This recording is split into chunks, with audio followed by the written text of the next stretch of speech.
So this is the context, if you will, in which the European presidency has to operate. Turbulence outside, turbulence inside. At the same time, there is one strength in our position, that is that we cannot see any alternative to the European Union. It is where we are. It is... Oh no, that's too quick. Let's stay here. It is where we are. We are integrated into Europe in a much greater, to a much larger degree than many people know. For my country, for example, 75% of our exports go to the European Union, and more than half of our imports come from the European Union. So there's a strong economic case for us. Now, we are one of the most open economies in Europe, but for almost every country in Europe, you have figures which are so large, so important, that leaving the European Union, and I think that's also true for the UK, would be a huge bloodletting, if you will. But there is another thing too. The world is ever more connected. We have discussions about everything with every nation across the world. And some of those nations are getting more and more influential. In your neighborhood, China. There is India, which is not moving as fast as China, but it has a huge population base. Its middle class is growing. It will become a stronger and stronger player on the world stage. Brazil, once it's out of its current problems, will be a big player too.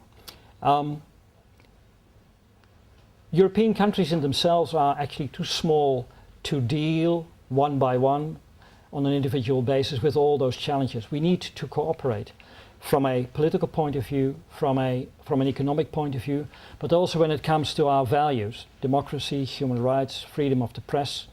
One of the reasons why we Dutch and many European countries see New Zealand as an excellent partner, as a like-minded country. So it's not just where you are regionally, but also where you are on the scale of these fundamental values. By the way, Prime Minister Key gave a speech just 2 days ago in which he said that if New Zealand were geographically much closer to the European Union than it is now, he would certainly want New Zealand to apply for membership for exactly those reasons which I just mentioned. So this is where we are. This is our fate, Europe. There is no escaping Europe. We don't want to escape Europe. Even though within our citizenry there is skepticism. Everybody knows about the UK referendum. What most people don't know is that we had a little referendum of our own on the 6th of April. And this was not, on the face of it, about staying with the European Union or leaving. But the thought behind it, by those who called for the referendum, was exactly that. They want an exit. The referendum was about the association treaty which the EU concluded with Ukraine. And the question of the referendum was, do you agree or disagree with that association treaty? Now, we had sufficient signatures for the referendum to be organized. It was non-binding, so the government could ignore it if it wanted to.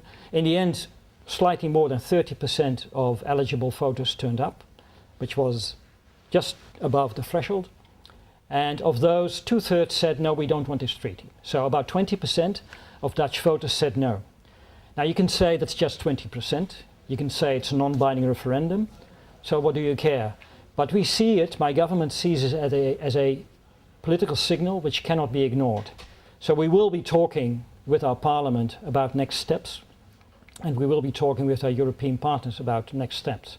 We are the only country to vote which has not ratified the association agreement.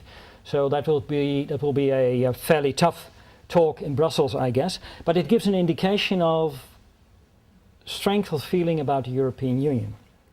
Nevertheless, there can be no question of us quitting the EU, but we are clear-eyed about the European Union. The EU should be about the big things. Migration issues, climate change, the common market, those are the things. And the little things should be left to the national states. Common market, we are, let's see, this is April, beginning of May, so we've had 2/3 of our presidency. My Prime Minister said in his speech that for the past few months the refugee crisis took up half to 3/4 of his time, but that he wants to focus on improving the internal market for the next period that we're still in the presidency. Because that's one of the important things the European Union is to us, about improving the economic situation, about creating jobs, about innovation, and also taking care of the social dimension. It's not just big business which should profit, or small business which should profit from the European Union. We have to make sure that our workers profit from this European cooperation as well. One of the things that we're looking at is wages which are being paid and social security which is being paid. There are differences. Some European countries are much richer than others. How do we compensate for that? One of the concerns of our people is that lower paid jobs will be, or that certain jobs will turn to be lower paid jobs because of the influx of people from other countries who accept lower wages. And we have to take that into account as well. So that is part of the social dimension of the European Union. To conclude, the European Union is in a very difficult phase of its existence. There have always been crises, but I think the coincidence of external and internal factors makes this a very unique crisis. In many respects, we are in uncharted waters. But like I said, giving up is not an option, and we will have to move forward, and we will move forward, perhaps not with grand visions and plans and solutions which will resolve everything in one go. It will be pragmatism and muddling through sometimes, which will be the solution. No ideology, no impatience. And at the same time, every step we take will have to be guided also by what it means for the ordinary citizens of the European Union, whether it meets the needs of all our citizens. The way we look at ourselves, Dutch, we are not Dutch nationalists, we are not federalists either, no United States of Europe, but we are Dutch Europeans. The Netherlands is in Europe, Europe is in the Netherlands, and we want that to continue. I thank you for your attention, and I'm happy to take questions. I hope you don't look too closely at the flag which is up front, but that's the picture I had. Actually, you should change something at the UN and make sure your New Zealand flag is up there. It would be helpful. Although I could Photoshop it perhaps.